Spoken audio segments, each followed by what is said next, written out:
think one of the ways is that there's such a sense of purpose in doing kingdom building work that, again, having worked in both marketplace and ministry, what I've experienced is there's different things that distract you from your marriage. In a more of a workplace sense, in my case, the struggle was more idolatry of money, power, those types of earthly things. But then being in ministry, the temptation at times is there's such a sense of purpose that it's very easy to justify spending more time. And so it's easy to sometimes, as opposed to having God himself on the throne in first position in your life, you can start to put the job that you're doing for him actually above him.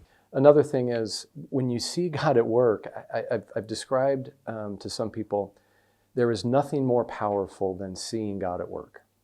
And I've been in jobs where I've had material success, and when I went into pastoral ministry, the pay is not nearly the same, but what I've explained to people is there is no paycheck I've ever received that was worth more to me than seeing God at work.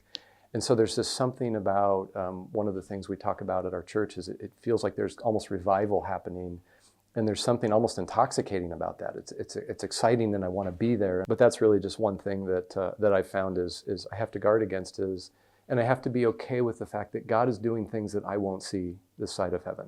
Another thing that can be really dangerous is, I heard one of my colleagues was recently talking about ministry and how in ministry, the congregation, our flock, they see the best of us. They don't see behind the curtain. They don't see us when we're tired or short or difficult to live with. They see the best of us. And so what happens is in seeing the best of us, we receive affirmation. And so one of the reasons I think that there's this kind of idolatry of ministry almost is because there's a sense of purpose in it. We see God at work in it, and then we receive praise for doing it. And so that's one thing that I've noticed is just, I caution all of the pastors that I work with, even in my accountability group, is just that checking in to say, hey, are you appropriately handling any praise or accolades that may come your way? And really being thankful to God that you receive those, but really redirecting them to God to say, this is your work, God. And so that's one thing. And then I think too, I think sometimes about Scripture is this notion of really God opposes the proud, but gives grace to the humble. And so I think the right posture so that we don't put work in that first position over our marriage is that we just understand very humbly, like I mentioned before, that God really doesn't need us. We serve at his pleasure. It's a joy and an honor and a privilege to serve in his kingdom.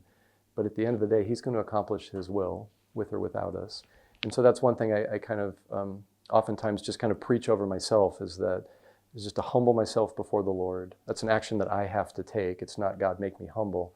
It's me just saying, remembering every day that who is God and who am I?